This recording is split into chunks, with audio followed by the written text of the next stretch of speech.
ce qui revient à dire que des musulmans abusent d'autres musulmans, qui plus est en période aussi sacrée, période de sacrifice où les bonnes œuvres sont récompensées à la majoration, de même que les délits sont punis à la majoration. Finalement, plus qu'un acte de défiance, sinon de déni de l'autorité de l'État, cette pratique récurrente participe de l'irrespect des principes fondamentaux du jeûne allant du partage à la solidarité et l'assistance aux nécessités, mais aussi un affront au caractère convivial de ce moment et la crainte de Dieu.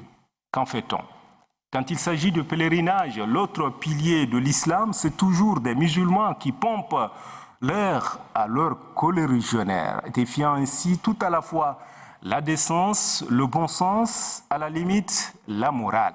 Il est bien vrai qu'on fait du commerce pour gagner, aucun problème, logique, mathématique. Le prophète Mohammed, alayhi salatu wassalam, lui-même avait fait du commerce pour vivre. Mais le commerce a ses règles, ses principes. Transgresser ces derniers conduit à l'illicite, et l'illicite, aussi illégale et perverse qu'elle soit, est à l'opposé de la soumission à Allah, le Très-Haut.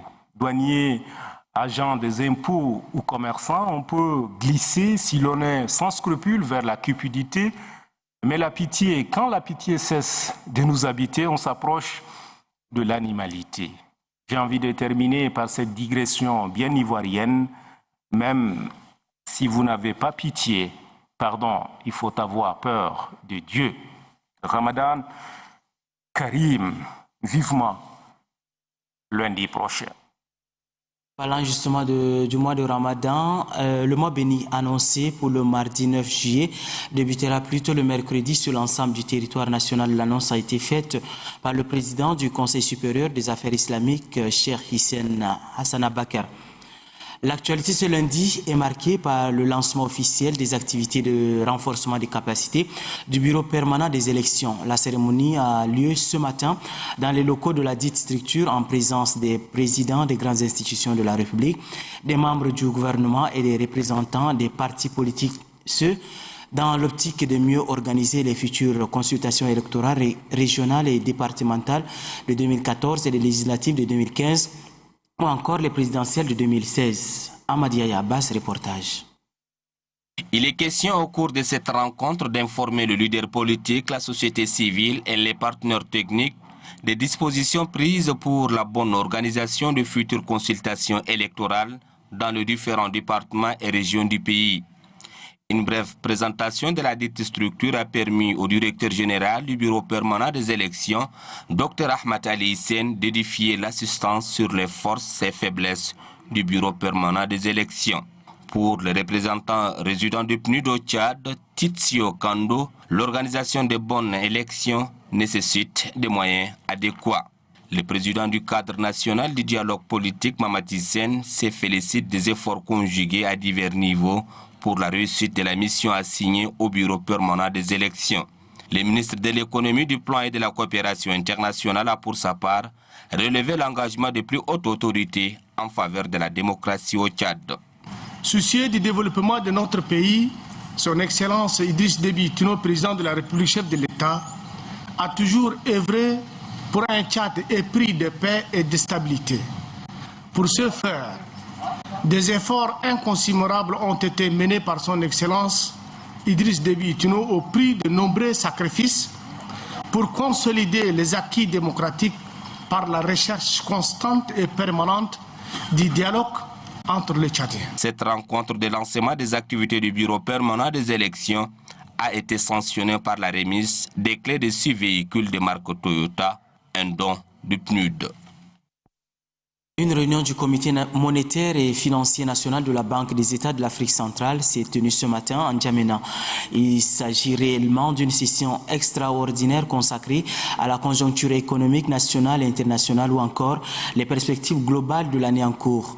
La rencontre a été présidée par le chef du département des finances et du budget. Ghislain Tchanokoudou a suivi le déroulement des travaux. Voici son compte rendu. Les responsables de l'économie et des finances à divers niveaux ont passé en revue l'environnement économique international et national et analysé la situation à venir. Il ressort des échanges qu'au niveau international, l'économie mondiale s'est améliorée au cours des 6 derniers mois. Selon les prévisions du Fonds monétaire international, la progression atteindrait 3,3% en 2013 et 4% en 2014. En Afrique subsaharienne, les perspectives à court terme demeurent favorables. La croissance économique devrait s'accélérer légèrement pour s'établir à 5,6% en 2013 après un accroissement de 4,8% en 2012.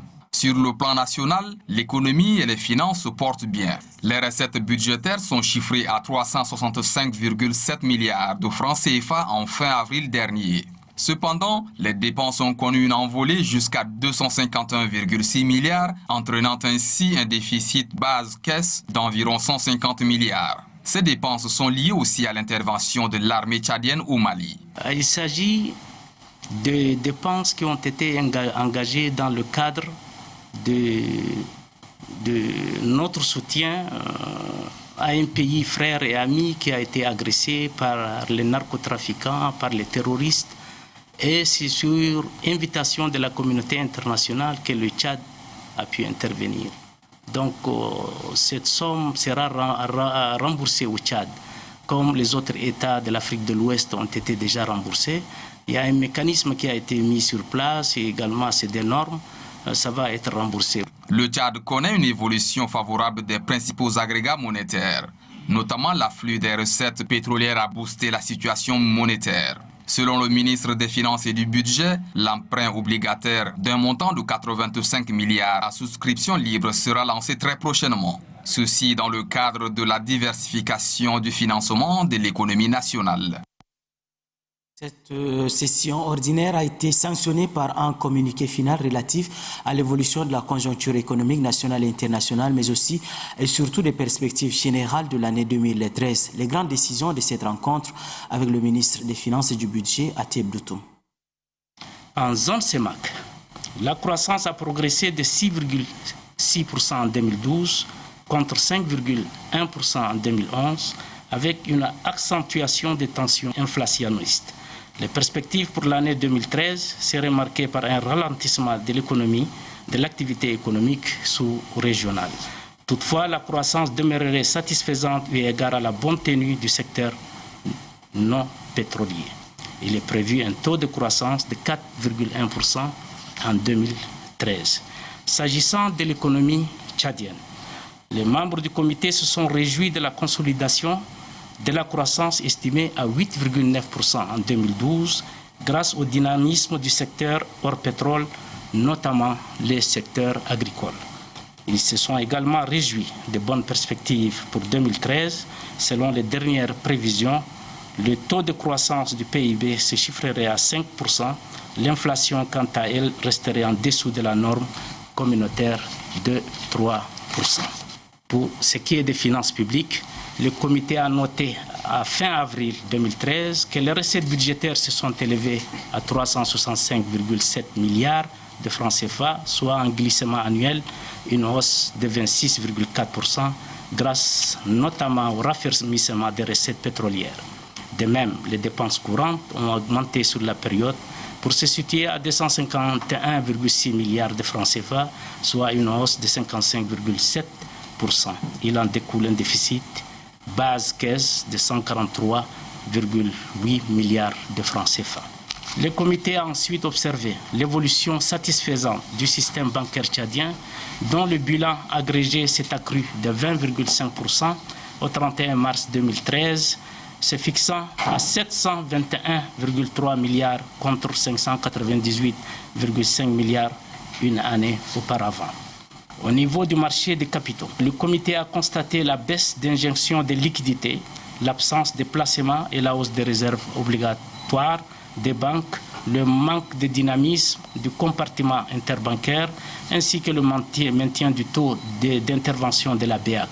Il a ensuite pris acte de l'accord de classement complémentaire délivré par la Banque centrale sur la signature de la Coton Tchad Société Nouvelle. Après examen de la revue de la programmation monétaire du Tchad et des objectifs monétaires et de crédit. Le comité a adopté le projet de résolution à soumettre au comité de politique monétaire, fixant ainsi l'objectif de refinancement à 15 milliards pour le 4e trimestre 2013 et 20 milliards pour le premier trimestre 2014. Le spectre de la famine plane sur le septentrion du pays. C'est en tout cas le constat fait par le directeur général de l'Office national de sécurité alimentaire lors d'une mission effectuée dans les régions de l'Enedi Est, Ouest et l'Ouadifira. Au cours de cette descente sur le terrain, Zakari Afadoul Kitir Jr. a attiré l'attention des autorités administratives et traditionnelles sur la bonne gestion des stocks céréaliers. Cory Lombor était de la délégation. Voici son reportage. La dizaine de journées passées dans les régions de l'Enedi Est, Ouest et le Ouadifira a permis à la délégation de l'ONASA conduite par son directeur général, Zakari Afadoul Kitir Jr., de se mettre à l'évidence que dans cette partie septentrionale du pays, le problème des vies se pose avec acuité. Un sol aride, un climat rude et un relief accidenté. Tous ces éléments réunis n'ont pas permis aux populations de ces régions défavorisées de pratiquer une agriculture de subsistance. En dépit des efforts fournis par le gouvernement à travers l'ONASA, ces populations vulnérables ne sont pas encore au bout de leur peine. Des réunions avec les autorités de ces localités visitées ont donné une hauteur des besoins en céréales pour ces personnes vulnérables. Partout où est passée la délégation, c'est la même musique. Augmenter la quantité de céréales, diversifier les types de produits céréaliers selon les habitudes alimentaires, joindre l'utile à l'agréable. Les autorités, tant administratives que traditionnelles, ont exprimé de vive voix les difficultés que rencontrent leurs administrés par rapport à l'acheminement de céréales aux différents points de vente. Le ton est donné par le sultan du Dar Zakhawa, département de Kobe. Même son de cloche du côté du sous-préfet de Neuilly. La zone d'ici, la population ne consomme que le pénicilliaire. Donc la quantité qu'on nous amène, elle est insuffisante. Nous avons au moins 10 quartiers. Sur les 10 quartiers, on a plus de 2000 quelques âmes. Des instructions fermes ont été données par le DG de l'ONASA, tant qu'au personnel décentralisé de l'ONASA qu'aux autorités administratives de faire preuve d'une orthodoxie financière, car l'avenir de l'ONASA en dépend. Fini l'état providentiel.